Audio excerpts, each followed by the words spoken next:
This happened several years ago, right around Christmas. Back then, I was just a kid too young to understand why my house always felt cold, even when the heater was on. As I grew older, I slowly began to realize how deeply broken my family really was. On the surface, everything looked normal. My name is Ethan. I had a little sister named Lily, a mother named Rachel, and a father named Mark, who worked and put food on the table. From the outside, we looked like the kind of family people smiled at and envied.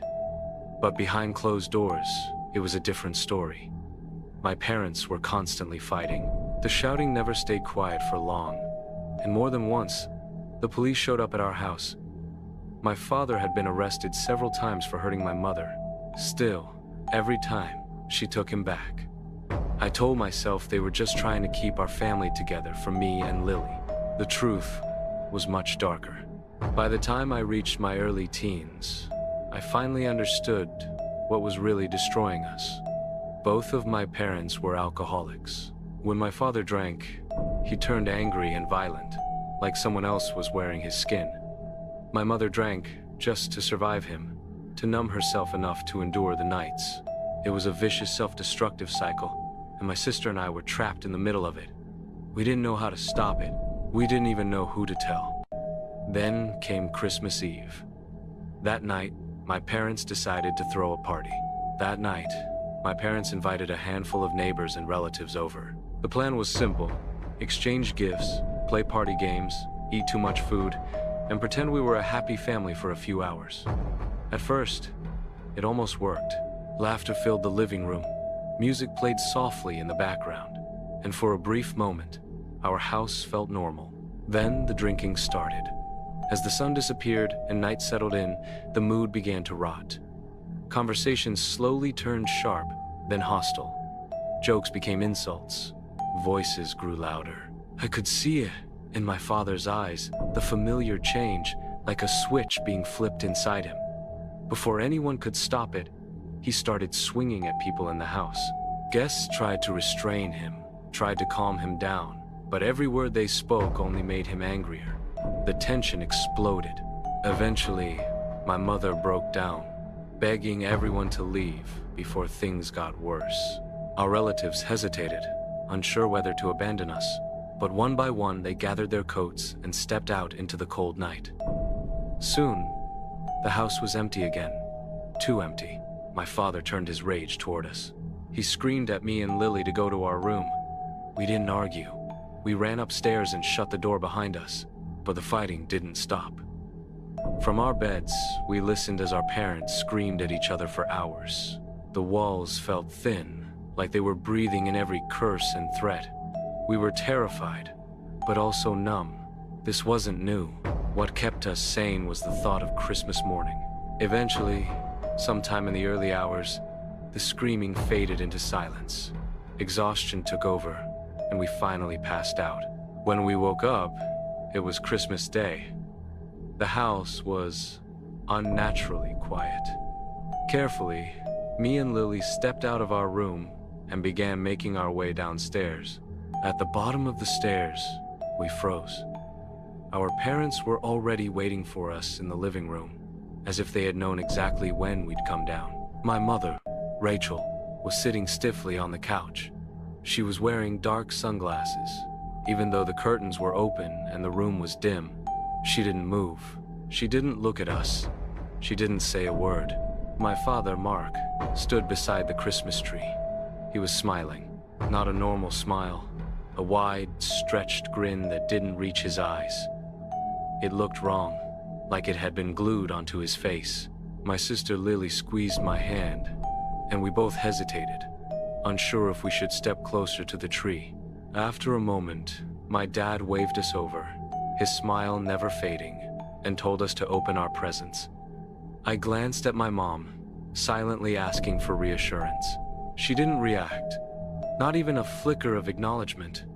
I forced myself to tear into the wrapping paper, pretending to be excited. But when my fake reaction was met with nothing but silence from the couch, something inside me snapped. I looked at my father and asked why Mom was wearing sunglasses inside, and why she wasn't saying anything. He laughed it off, said she was still drunk from last night, said she'd wake up soon. I turned toward her, anger bubbling up.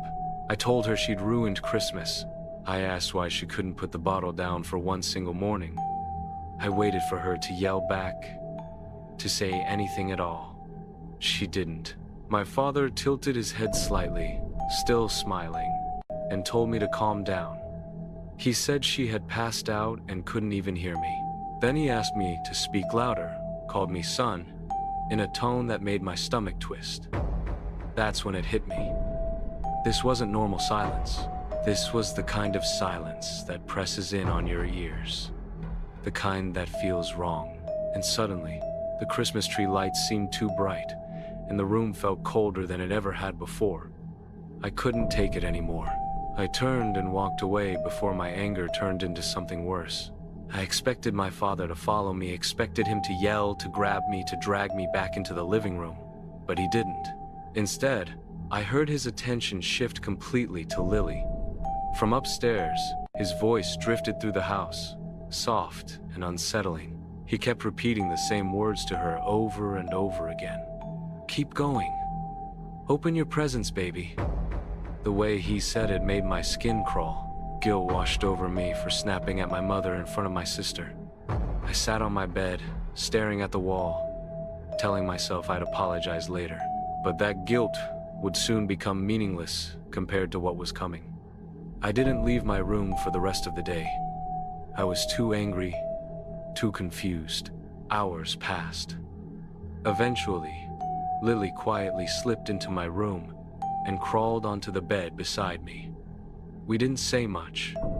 We just stayed there together until night fell. Then, a few hours later, all hell broke loose. Out of nowhere, we heard our father screaming. Not yelling screaming. It was raw and broken, filled with pain I had never heard from him before. He was wailing, crying out like something inside him had finally snapped. Me and Lily jumped up and ran downstairs, our hearts pounding with every step. That's when we saw him. My father was on the floor, collapsed beside the couch, clutching my mother's body in his arms. He rocked back and forth, sobbing uncontrollably, repeating the same words again and again. She's dead. She's dead. She's dead. And even before I got close, I knew. The sunglasses were gone. Her skin looked wrong, pale, empty. Her body was limp in a way no sleeping person ever is. The room smelled stale and cold, like the air itself had been dead for hours. By the look in my father's eyes, I could tell something else too. For once, he wasn't lying. Her body was gray, not pale gray, bloated and stiff in a way that made my stomach twist. There was no denying it anymore. My mother, Rachel, was dead. Within minutes, the sound of sirens filled the street. An ambulance arrived and carefully took her body away, wrapping her in a black bag that swallowed what little warmth she had left. But the police didn't leave. More cruisers showed up, then more officers. Our house filled with strangers carrying radios, asking questions, whispering to each other. Before I fully understood what was happening, they led my father, Mark, out of the house in handcuffs. His smile was gone. His face looked hollow, like something had finally consumed him from the inside. After that, everything moved too fast.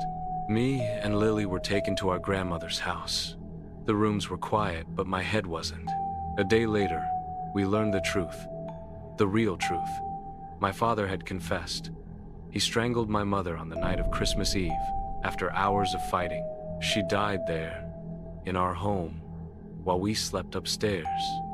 And then, he staged her. The realization hit me in pieces, each one worse than the last. He dragged her body to the couch, propped her upright, put sunglasses over her lifeless eyes, turned on the Christmas lights, and then he made my sister and me open presents in front of her corpse. The room spun, when it finally sank in. Every moment replayed itself in my head.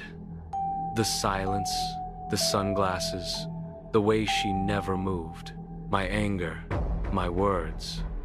I remembered yelling at her, cussing her out, accusing her of ruining Christmas, all while she was already dead. That guilt never leaves you. My father is still in prison. Me and Lily live with relatives now, trying to build something that resembles a normal life. But every Christmas, I see that living room again. I see the tree lights reflecting off dark sunglasses. I hear my father's voice telling my sister to keep opening her gifts. Years later, I learned something that still makes my skin crawl. One of the most disturbing Christmas incidents on record involved a man who videotaped his stepchildren opening presents while their dead mother sat propped up on a couch. People think horror lives in ghosts, demons, or monsters. They're wrong. Sometimes, horror smiles at you from across the room and tells you to open your presents.